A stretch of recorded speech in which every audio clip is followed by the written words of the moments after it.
right, it is Anime Death Spiral, the only anime podcast that was won an Oscar for anime.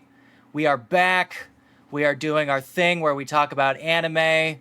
We are talking about anime movies, specifically ones that do not have animation in them. Are basically my favorite ones. What about you?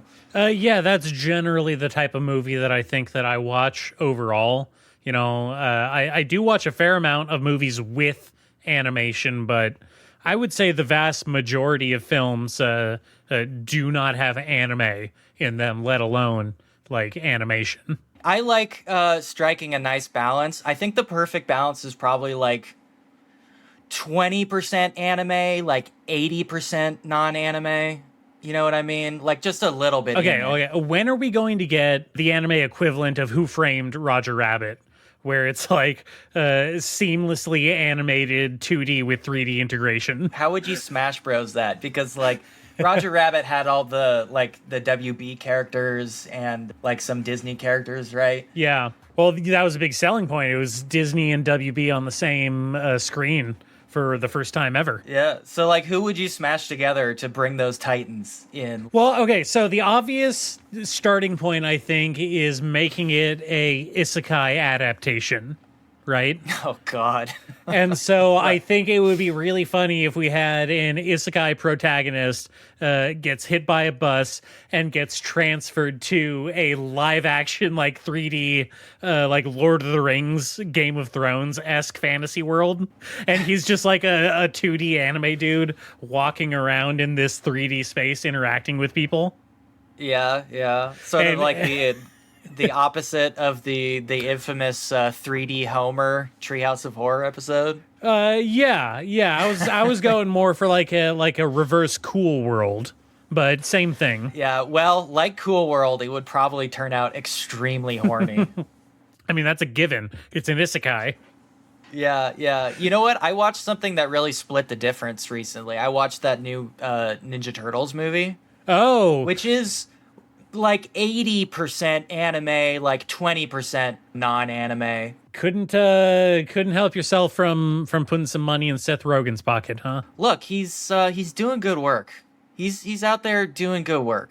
Not great work, but good work. I am a consummate anti-Rogenite, I will say. You're an anti-Rogenite? Yeah. That's crazy. It feels like you arbitrarily hate Rogen. Like you pulled his name out of a bag at some point. We're talking about Seth, right? You know that, right? Yeah, no, I know. It's his proximity. His proximity to some weird dudes. He's been around those Franco boys for too long. I don't trust that. Seems like a good dude to me. I don't know. I've got no beef with Seth. I think he's been putting out good work recently. You know what? In fact, I think he puts out way better work when he's behind the sces. When's the last movie I saw? Oh, yeah. No, I mean, I agree. I like him a lot more when I don't have to look at his face. Yeah, I mean, what is honestly the last Seth Rogen movie I even remember liking? Pineapple Express. Pineapple Express? That was so long ago. That was really... I don't want to think about how long ago that was. That was a really long time ago. But Mutant Turtles fucking, like, kicked ass. You know, we were talking a lot about Spider-Verse. Well, that everybody seems to be jumping on that Spider-Verse animation train. Here's what I'll say about Turtles is that, to me, this is, like, the first thing that, like, truly feels like a follow-up to the Spider-Verse thing. But it has a very unique identity still. It's not like an imitator. I think like they learned a bunch of great lessons and then decided to go and do their own thing. Okay. Which is really cool. I think they did a really, really good job. Yeah, it's not as good as Spider-Verse. I mean, nothing. I'm not going to sit here and say that. Nothing can be. Like, It's physically, difficult. It's impossible to be as good as either of the Spider-Verse movies because they might actually be the coolest movies ever made. Certainly the coolest movies made in a while. I'll give them that.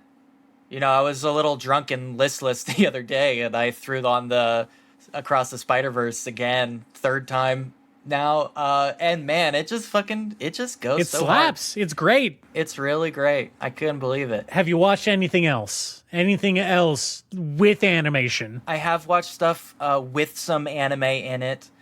This is a weird one because I watched Tomie 1998, no Hey. subtitle. This has a very strange balance of anime to non-anime because it is like fully non-anime. But the Tomie drops are like just a little tiny bit, you know? But it's still very potent. Like one little drop.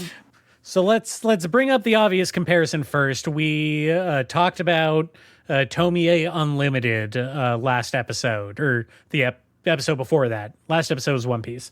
But we talked about Tomie Unlimited and how that was kind of like a reboot of the film series, kind of doing the same overall plot of this movie and of the comic over again, but in a low budget and horny way. That was Tomie Unlimited. How was Tomie 98, which is the first Tomie movie based off the comic? Tomie Unlimited, I don't have the numbers in front of me, but Tomie Unlimited definitely had a bigger budget than Tomie 98. Tomie 98 exists within a really interesting context because that late 90s, early 2000s, like Japanese horror boom. I mean, this is when Ringu and The Grudge were at the height of their popularity. Oh, yeah. One Missed Call, all kinds of stuff. Dark Waters, I like that one. Dark Waters is great. I really like that one too. There's lots of other stuff, and this fits like a snugly in there, like a puzzle piece, because it has every single one of those beats. You know, the sort of like yellowish green color grade tint to it, the very like sparsely populated cast. And world, like it almost seems like there's nobody around in like every scene, which could just be like you didn't get anybody, but I feel like it's very much an aesthetic choice. Like very hard to place sense of dread that just sits at the center of the story before any actual like scary stuff ever happens. There's just like this fucking like a fishing lure just kind of like sitting there right in the center of the thing. You're just bobbing up and down. You know something's there, but you don't know what. All the way till like the last 20 minutes, really. Yeah, I think that's its strongest aspect, really, because that kind of nails the same feeling as Junji Ito's writing from the comic, right? I would say Junji Ito goes way harder than this movie does into the horror stuff. This movie is not like... It sounds incredibly dismissive to say it like this, but it is not a particularly like visual movie. No. There's not a lot of like horror stuff to look at in the traditional horror especially sense. In comparison to Tomie Unlimited, it did have a distinct lack of wet puppets, which this show likes. You know, I think I can say that pretty definitively. We like a wet puppet here. Very pro wet puppet, obviously. I'm not saying I didn't miss a wet puppet, especially there's, as we approach the climax and all the cards are on the table, one of those cards could have been a wet puppet, and this movie would have gotten a better review for sure. Yeah. But yeah, I agree. I watched it, and it does take its time, definitely trying to set up more of a atmospheric based tension as opposed to leaning into grotesque visuals. And I'm sure that's because of the budget, but I think that they really made it work in this case. Like, I'll say up front, I liked this movie. I thought it was cool. Yeah, it kicks ass. Yeah. It's a really good movie. I'm really glad I watched it. It's also really weird that it's like impossible to find online. We had to do some digging to find this movie. Yeah.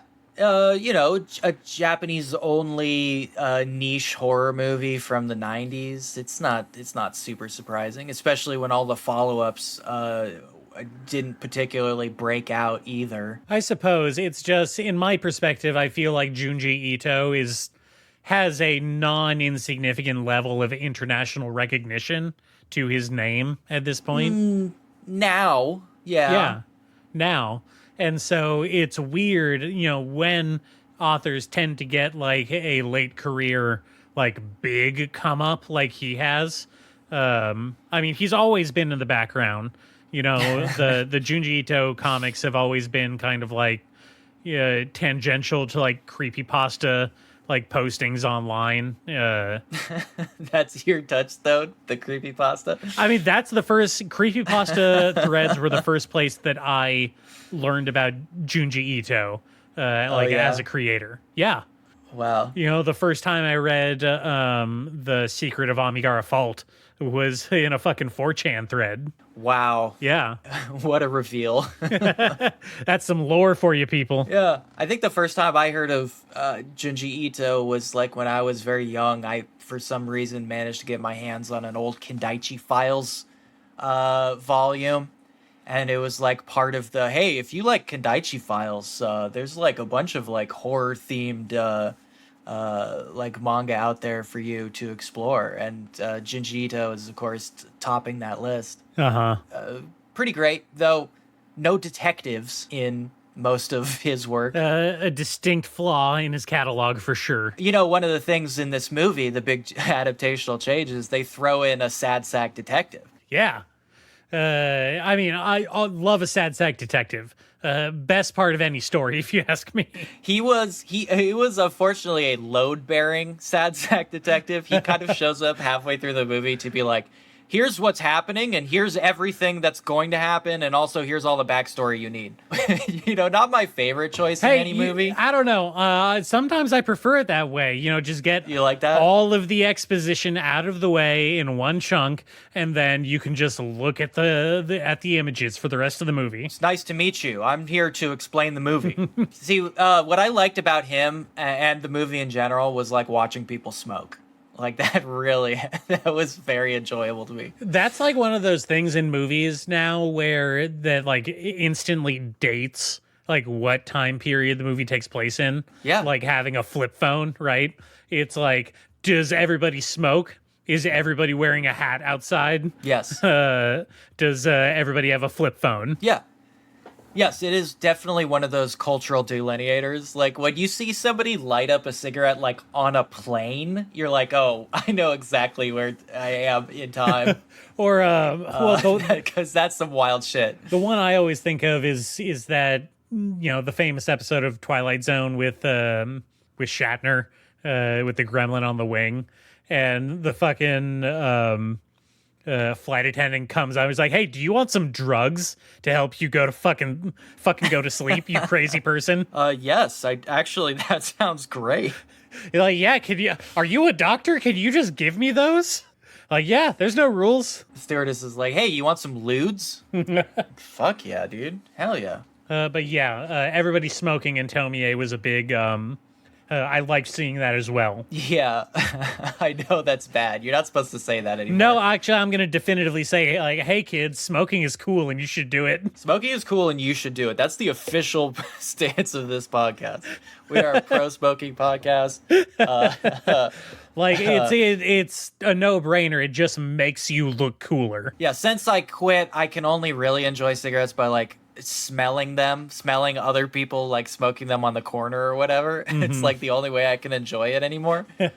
So I'm out here really encouraging you to pick up a bad habit. Like, it's a good one. Frankly, I mean, if you're watching anime, that's almost as bad for you as cigarettes. You might as well toss another one on. Oh, I would say pound for pound, anime kills more people every year than cigarettes. Look, what's worse, lung cancer or brain cancer? Because anime absolutely gives you brain cancer. Oh, it destroys your brain. First psychologically and then physically. Well, first it destroys your personality and then it destroys your actual body.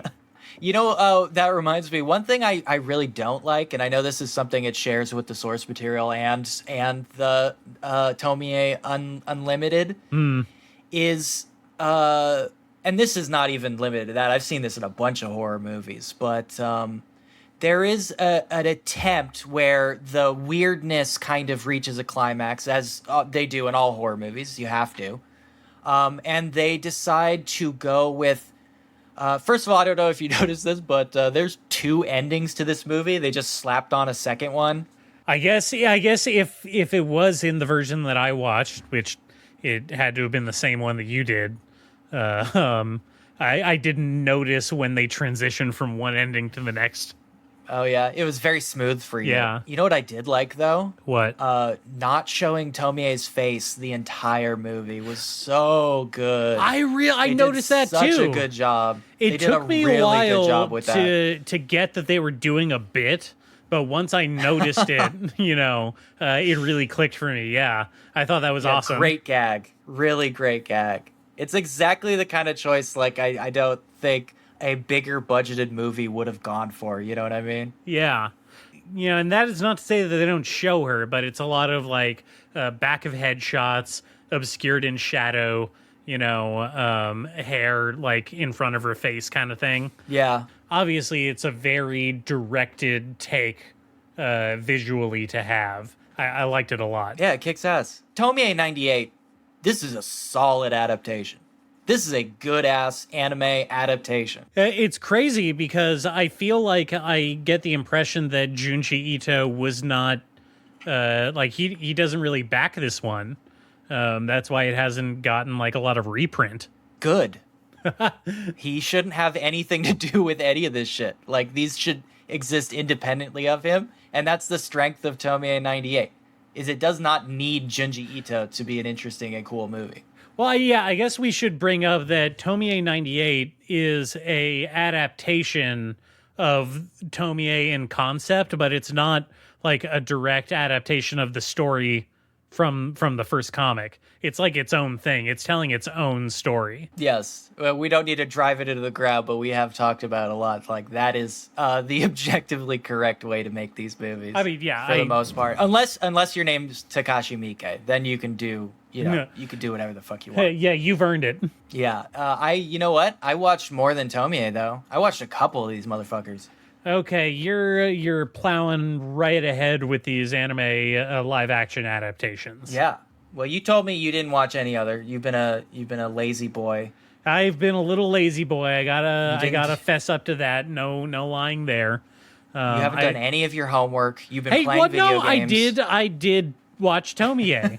I've read stuff and I've watched anime, but yes, the live action stuff, I will say you are getting ahead of me on. So there, have a point. We're keeping score now. Yeah, and I'm getting through the good ones. And like I said, it's unfortunate how many of my choices ended up being TV shows because I just do not have the patience for that. But man, you know what? I got my hands on that early 2000s Devilman movie, and hoo boy, am I glad I did.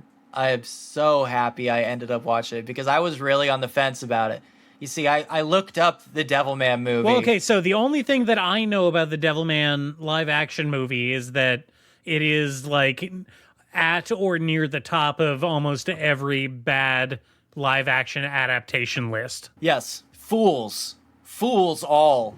Every single one. Absolute clowns. Really? Yes. I almost didn't watch this because, like you said, I found incredibly disparaging remarks in basically every review I came across, including the Wikipedia article on the movie, which doesn't usually make a big declarative statements on the quality of the subject matter. That's not usually included on the Wikipedia article.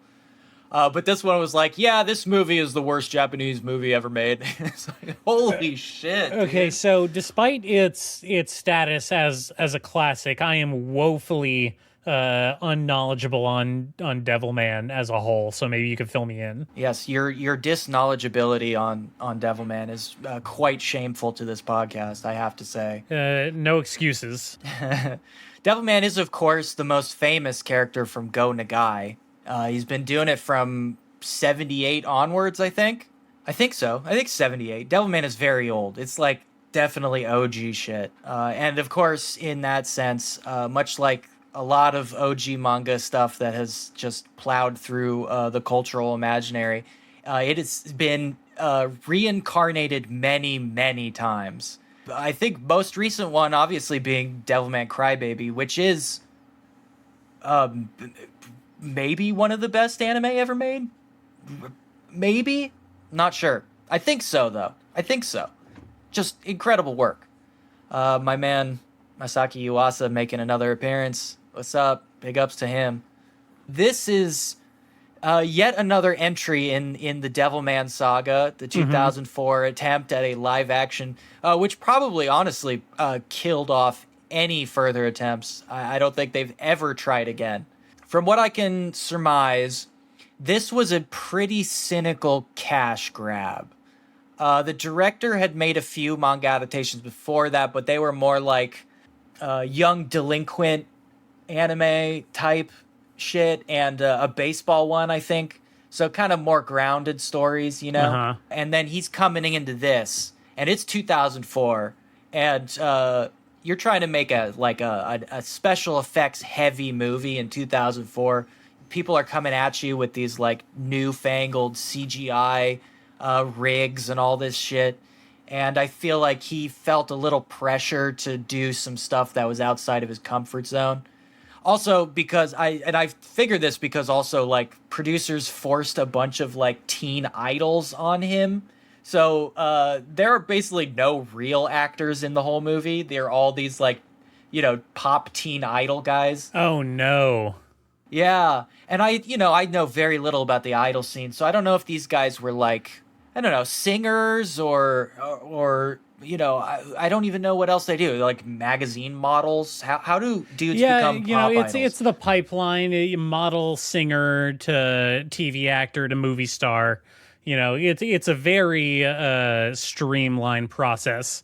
I think in the Japanese entertainment industry. Yeah. This is very much like a Justin Timberlake doing In Time kind of thing, Sure. But with 1/100th of the budget of In Time.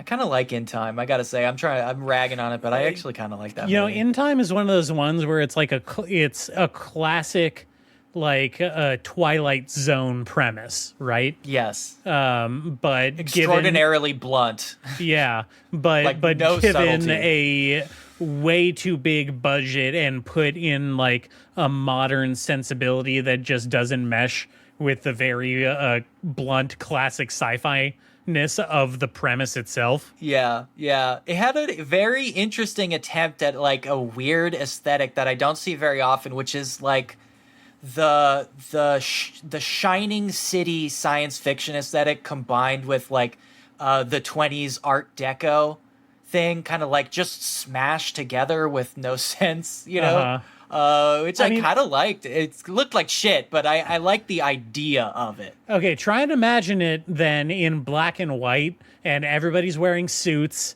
and like instead of being a weird digital display on their skin, it's just like a big bulky wristwatch that they have to wear. Yeah. Or it's like they carry a briefcase around. Yeah.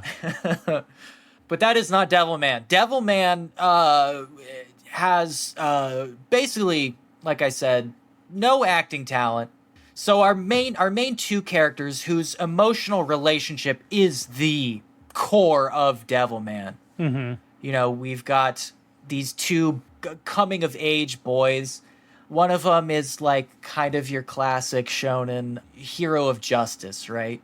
Mm-hmm. And the other one is like very like the mysterious, like doesn't talk a lot, has the sharp eyes and the bleached hair kind of look thing going on. You're never really sure like what's going on with that dude. The bad boy. Yeah, the one thing we know about these two characters is that they care for each other a lot. And in fact, a lot has been made about, and I kind of roll my eyes here about the homoerotic undertones of Devilman. I think I'm not opposed to that kind of reading, but I feel like, it's I don't think it's there I think not that it's not there, but it is a real stretch when people make that argument a lot of the time.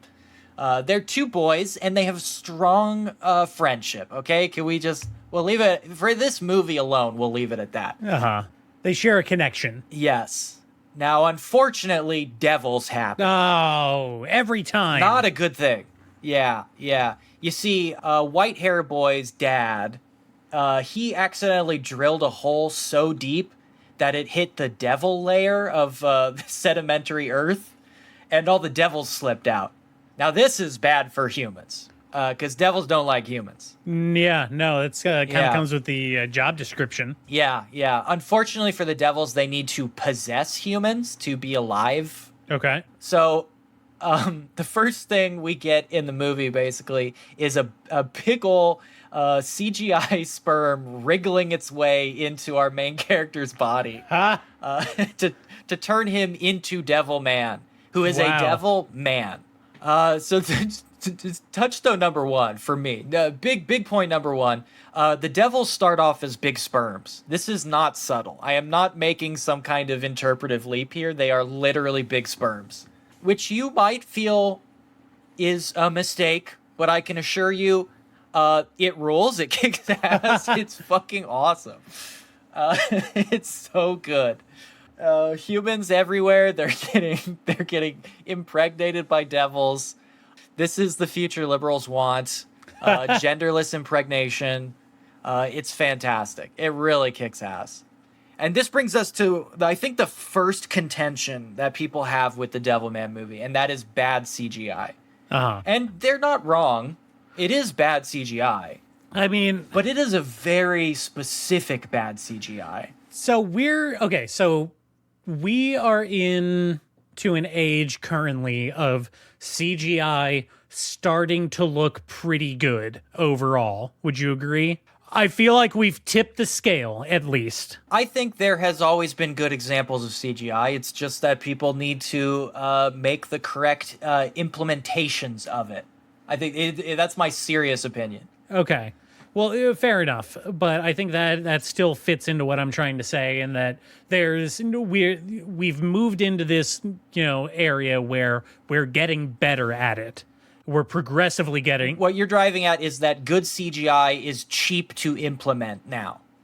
Well, okay, yes, that's not really what I was driving at. What I'm trying to say is that now that we've moved into this, progression in the technology, there's just forever going to be this chunk of history, of film history, where none of it's ever going to look that good again. If it looked good at the time that it was out. Yes, there is a kind of a bad stretch, and I think the problem isn't that there wasn't good CGI. I think the problem is that a lot of people who didn't know how to do CGI were rushing into the space. Because, like, Terminator 2 looks fucking great. It still looks good. It's a version of the CGI, very, very early CGI, where somebody being the GOAT, James Cameron, sitting down and taking his time to make it good. That is not something a lot of directors were doing in the 90s and early 2000s. Mainly because, and this led directly into like the Marvel strategy, which is you just hand your movie off to like the CGI studio, and the producer sits down with them and goes, okay, make it part of the movie. Like, make part of the movie for us. Which is not a good strategy. It doesn't work out very often. No. As much as I do not like that fucking Star Wars prequel, the first one, I think the CGI looks fucking god-awful. George Lucas at least sat down and became very, very involved in the actual CGI production. Well, which is why I think that movie is watchable in any way. I mean, final product aside, Lucas has always been a tech guy. I feel like that's always been his strength, as a, creative force in Hollywood overall. He's the industrial lights and magic guy. He's the THX guy. Yeah. He's always trying to push new technology to improve the filmmaking and viewing experience. But, I mean, I think it's long past... He failed, though. Well... He failed a bunch of times. He failed a bunch of land times, it. but what I'm trying to say is that Didn't he's thread not the great as needle. an ideas guy, and I think we can all say that now. He had a few hiccups. I don't think we need to get into it. Obviously, Peter Jackson doing the Weta shit as well. Like, these are people who, like, got involved.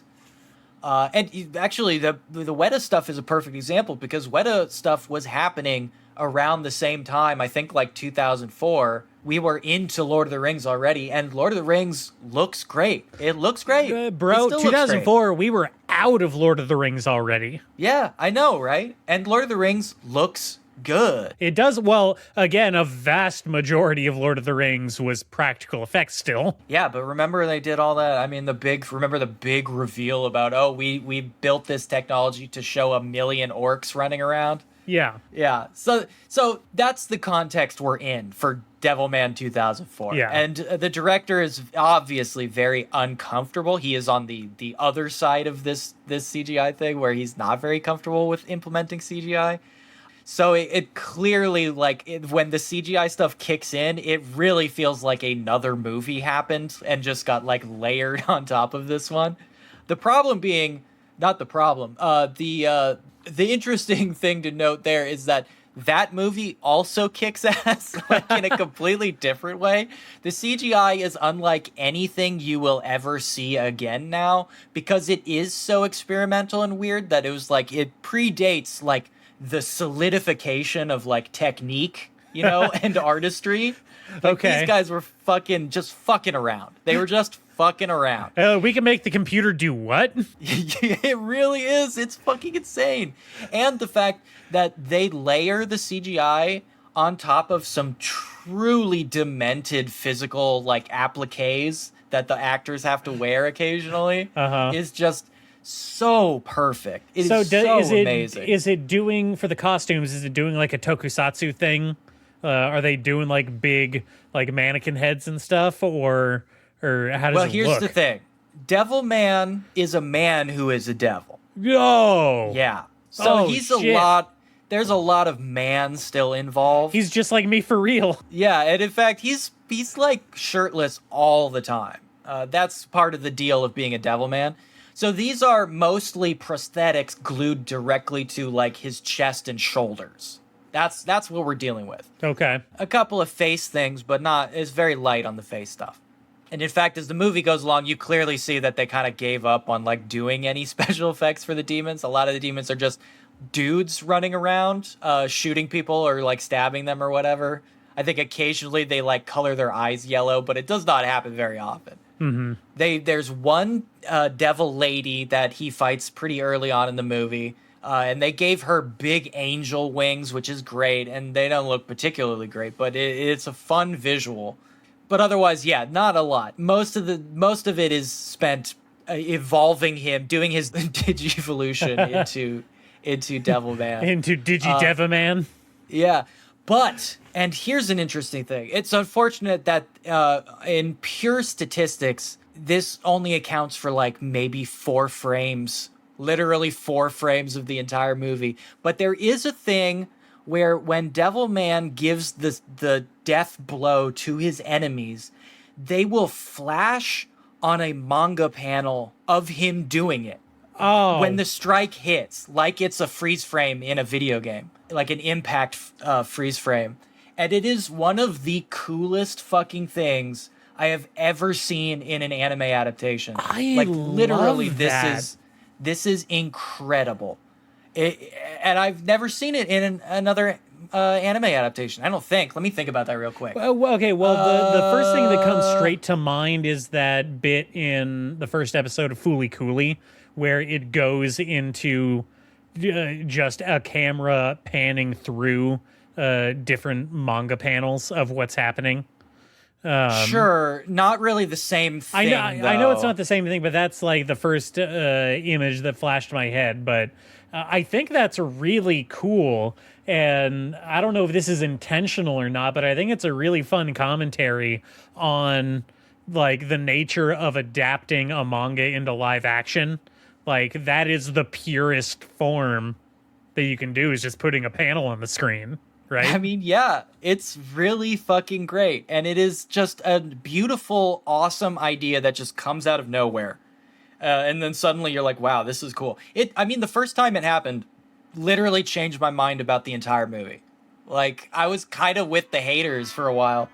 Until, like, the first time that happens, and he just fucking, like, owns this dude, and they do the flash of this, like, animated panel, and is like, oh my fucking god, that's so cool. It's something I really wish more movies did. Not even just adaptations. I think it's just a cool ass technique that I wish I saw more. That's giving me really heavy, like, Edgar Wright vibes. I think that he could utilize something like that to fun effect in one of his movies. Sure. Well, he loves doing those like impact shots, the impact cuts to like single frame kind of things. Not single frame, but like a handful of frames. Yeah. I think the obvious choice to have done it would have been, for the Scott Pilgrim movie. I think that could have been fun. But well, I hate to bring it back, but the thing that Spider-Verse does when they flash into like different art styles for like one frame. I love that. I mean, I love everything about Spider-Verse. It's so cool. Yeah, that's exactly what happens in Devilman. But what, like 16 years early? More? I don't want to think about time. Time doesn't mean Destroys anything. my soul. I hate time. Yeah. Fuck off time. This podcast is definitively against time as a concept. We are anti-chronology. Yeah. But yeah, I feel like that is exactly the lineage there. And it's such a cool thing.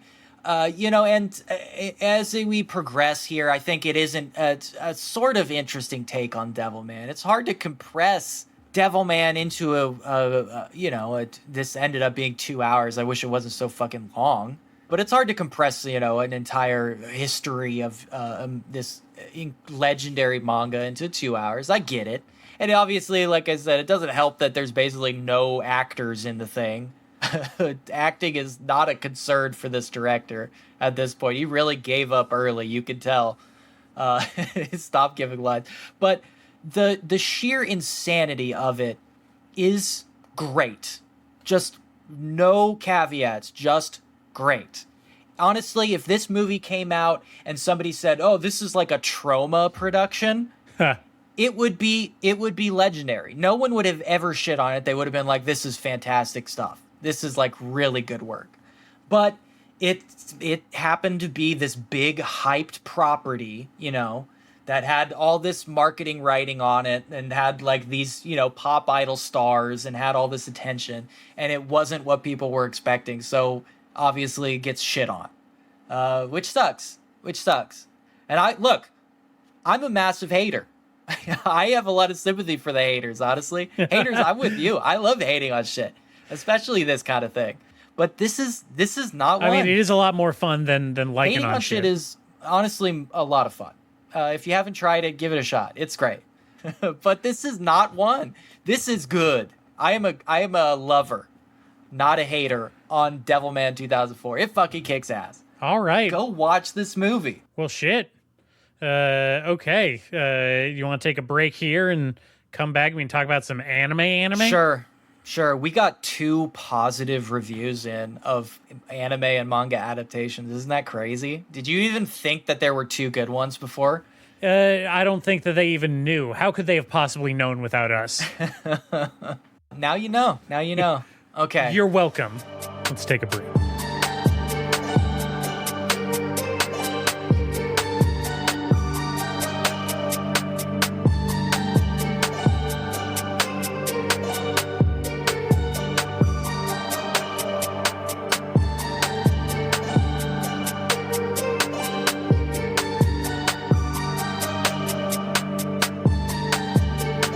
All right, Nate, do you want to just throw out a number of chapters that I'm at One Piece at this point? You want to just throw out a guess? Well, okay, so that is going to depend on some questions here. Did you recently start a fresh read? Like what? Okay. Yes. Okay. After One Piece, the show, I determined to find out how many, chapters we were covering on the show.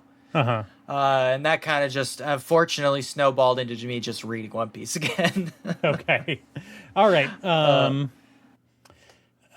going to guess that you are up to chapter 249. Ooh, so close. Unfortunately, you did go over, so Price is Right rules kick in. Dang. I was at 230. Oh, I was so close. Yeah. Right after Alabasta, right before Skypiea. Okay.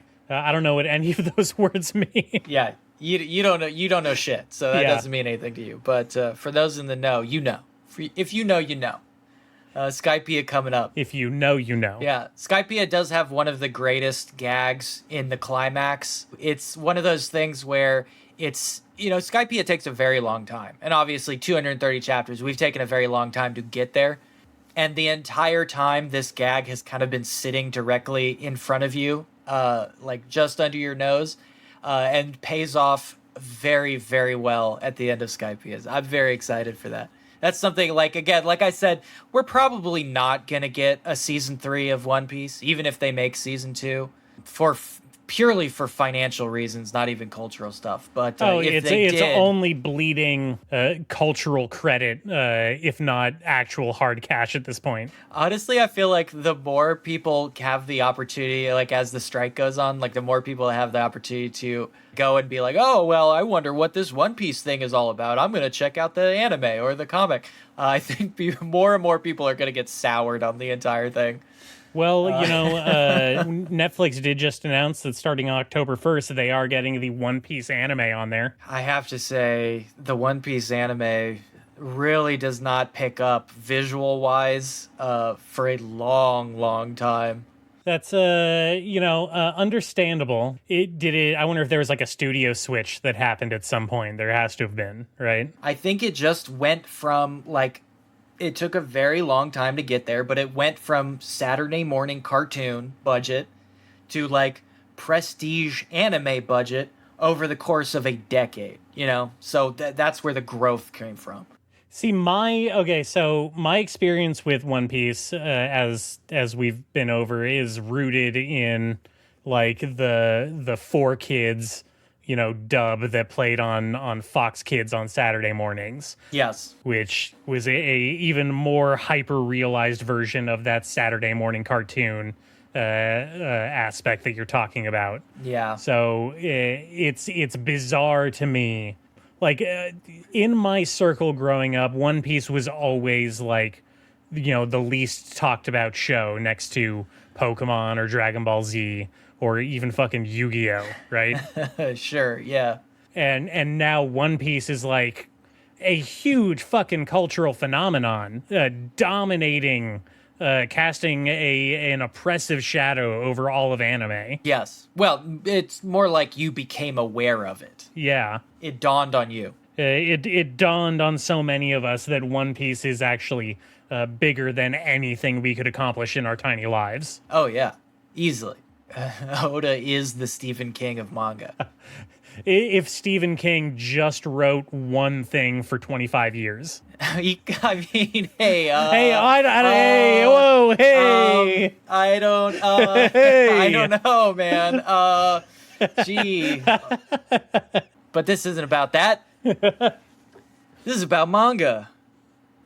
I read a lot of manga, and I didn't just read One Piece. I read a bunch of shit to the point where we cannot even talk about all of it.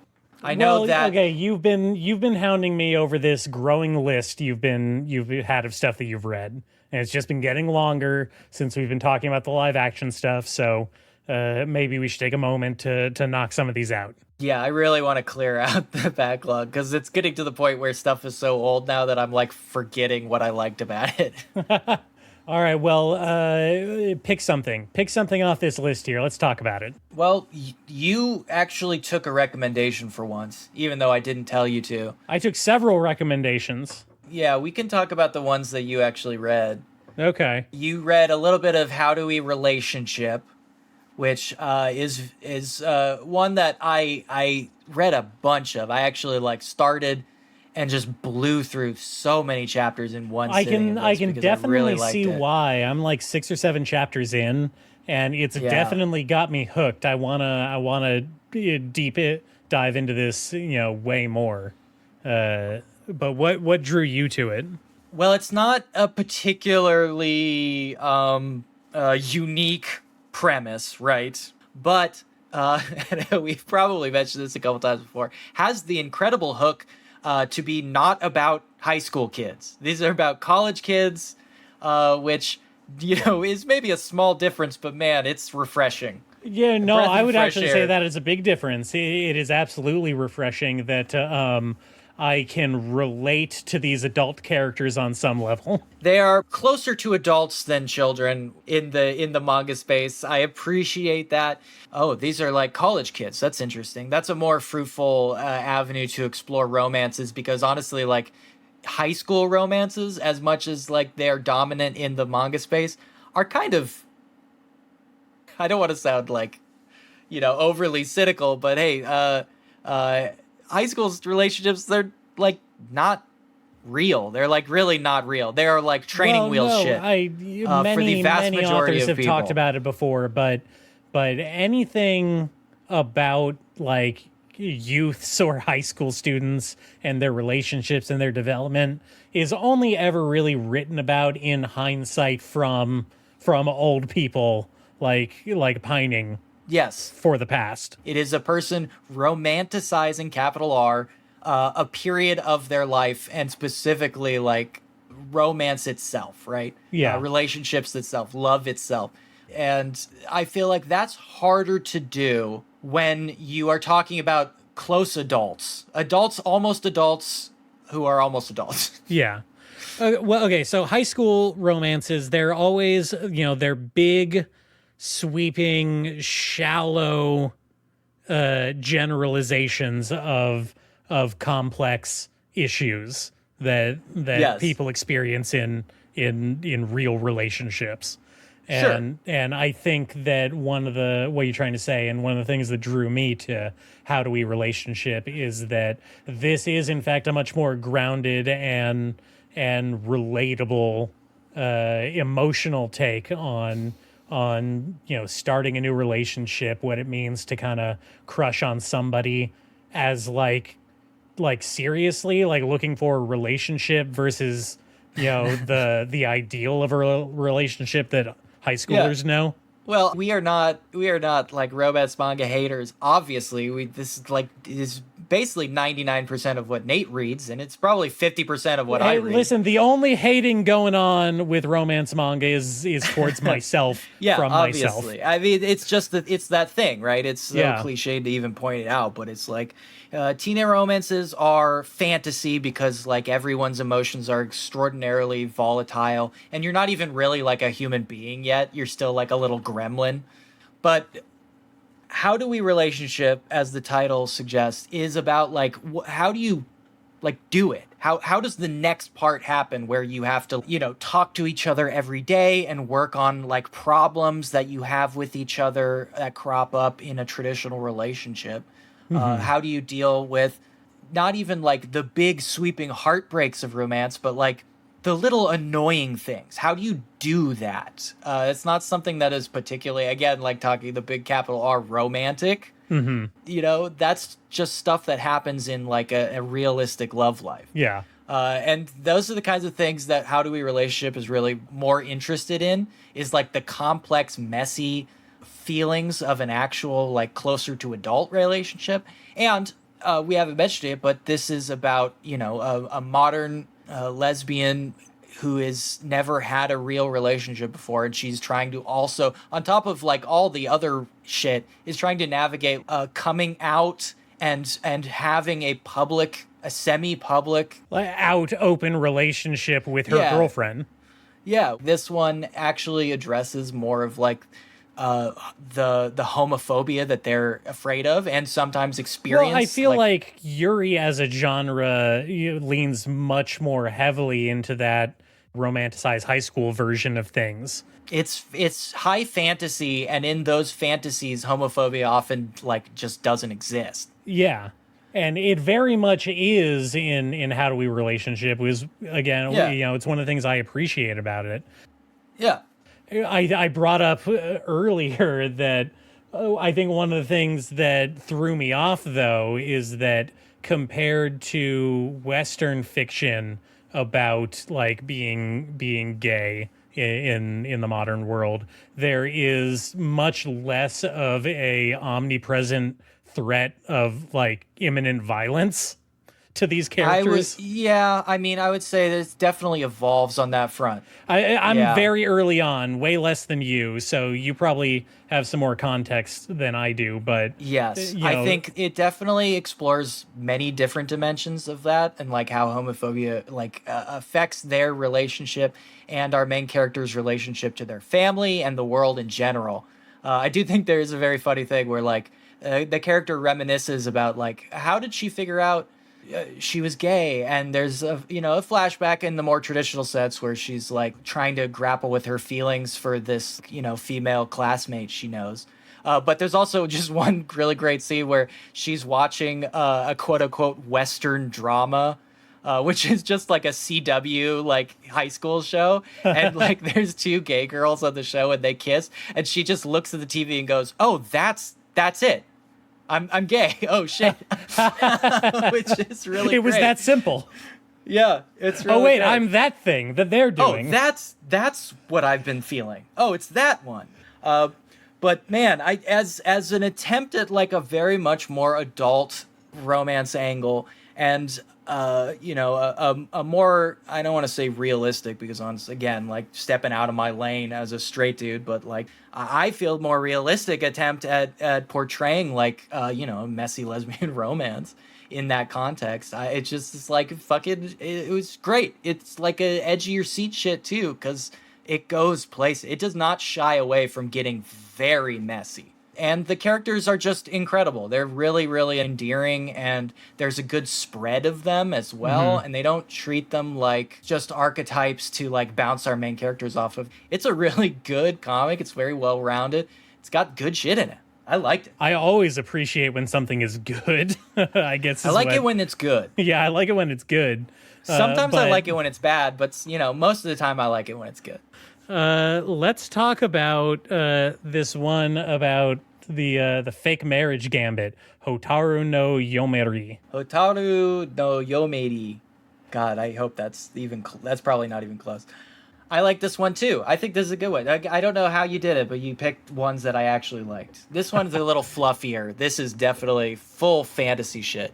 So I really only read the first 2 or 3 setup chapters for the premise of this manga, but essentially it's about a nobleman's daughter who gets kidnapped, and as a last minute attempt to rescue herself, she says that she will marry her would-be assassin if he saves her from the rest of the gang that kidnapped her. Yes, I mean.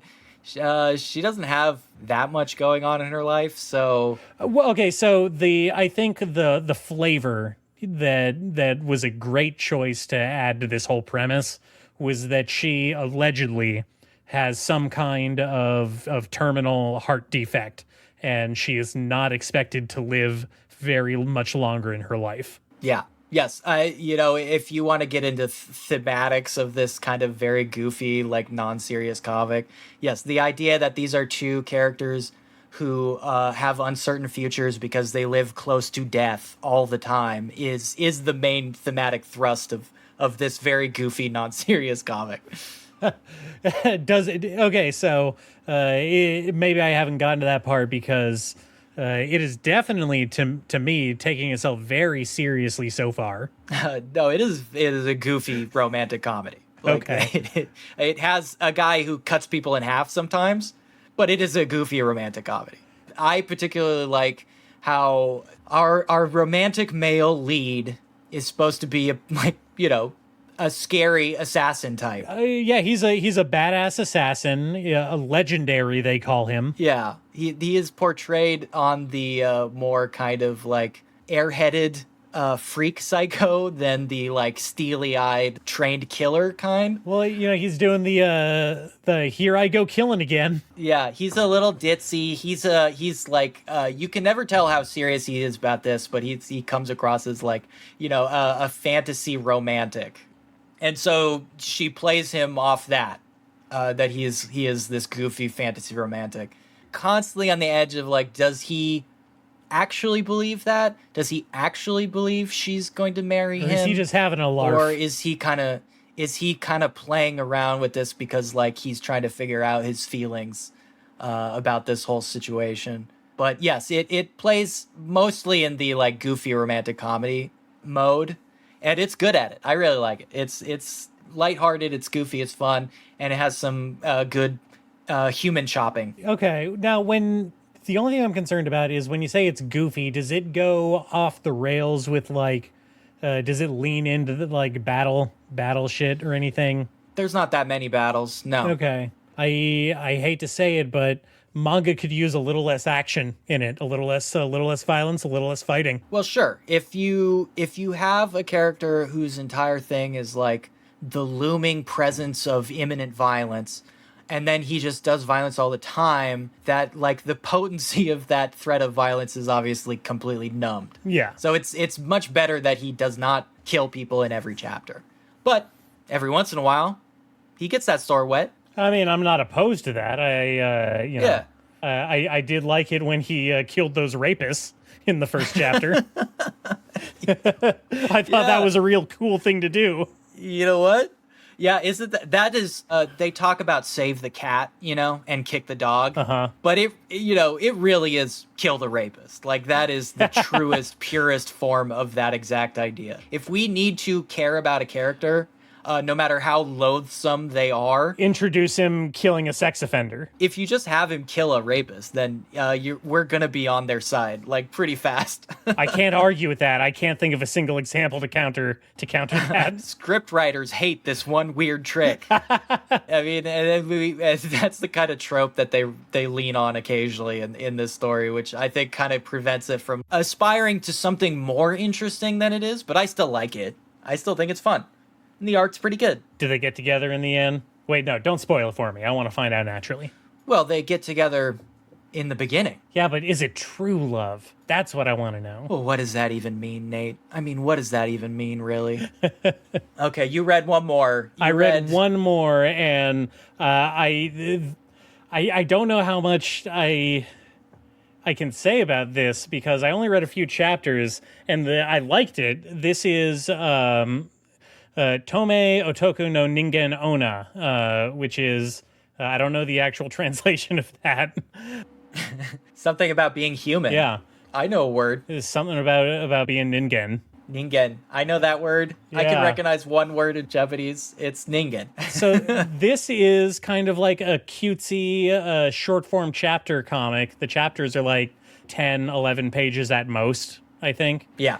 And it is about a invisible man and his blind assistant / girlfriend who helps him run a detective agency, which I think is a super cute idea.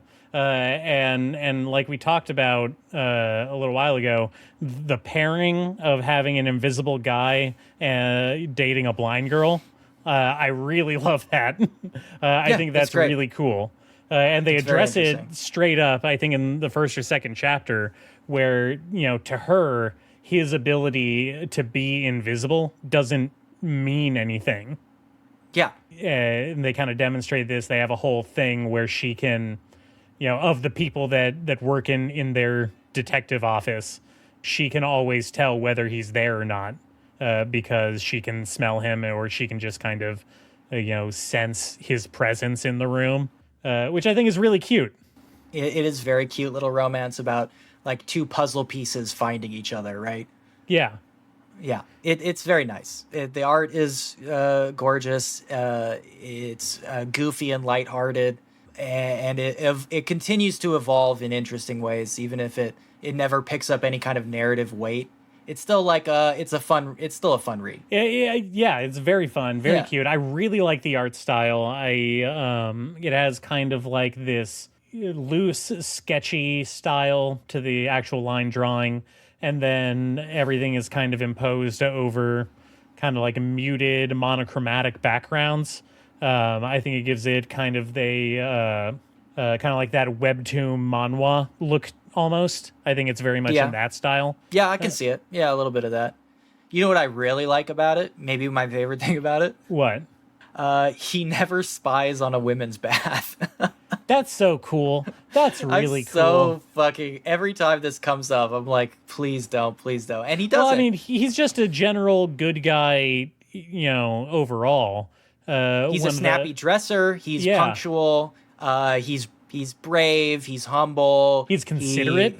He's cool at work. I mean, hey, my heart fluttered a little bit when they were walking around trying to figure out what restaurant to eat at, and he asked her to smell out what's good. You were into that? I'd date that guy. I'd date that guy. You would be into that. You know what? The only thing I don't like, I will say this, you really shouldn't be fucking your secretary. That's not good.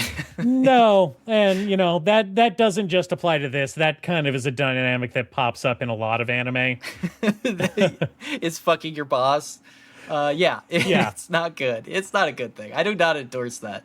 I have a big list of these non-narrative based comics that you can just kind of dip in and out of, and this is going right on that list. Yeah. Mm-hmm. So this is kind of much more like a slice of life, like a drop in for a chapter kind of thing. I think so. Yeah. This is one of those things you would they would post it on Twitter and you would catch it every once in a while and be like, oh yeah, I really like this. One of those Twitter likes. Yeah. That's 3 manga. Wow. That's crazy. Out of three whole titles. 4, 5, 6, 7, 8, 9, 10, 11, 12. Don't count 40, it out. 15, don't count it out. 67, 89, 20, 21, 20. That's 3 out of 23. We're making good progress. We're chipping away at it. We've got a couple more of those anime adaptations under our belt. Got a couple of more of these mangas off the list. I didn't even talk about Ichi the Killer, but I had a bunch of stuff to say about that and its relationship to Kick-Ass. Very, very strange relationship there. But we can save it for another time. Maybe after Nate watches 1 or 2 more of these adaptations off our list. Still needs to knock off some of these Takashi Miike movies because, goddamn, it's really, really got some gold waiting for you. All right. Far be it from me to put off a Takashi Miike flick. Yeah. You should get on that, dude. All right. Next episode, I'll watch Ichi the Killer. We can talk about that. Excellent. And you, of course, you handsome, beautiful listeners. Go watch an anime. Read a manga. I don't know. I don't care. Yeah, I guess. Read an anime. Pick up a manga. I'm sick of telling you what to do. You can take care of yourself. You're an adult. I hope you're an adult. Please let us know if you're an adult. If you're not an adult, please stop the podcast now. I wish we had done this check at the start. I shouldn't have saved it for the very end. But please unsubscribe. And if you are an adult, check us out on Blue Sky, Anime Death Jesus Spiral. Christ. Okay. Pimping the fucking social media, so it's time to go. Yeah, that's it. That's the call. Thank you, handsome, beautiful listeners. We love you. Bye. Bye.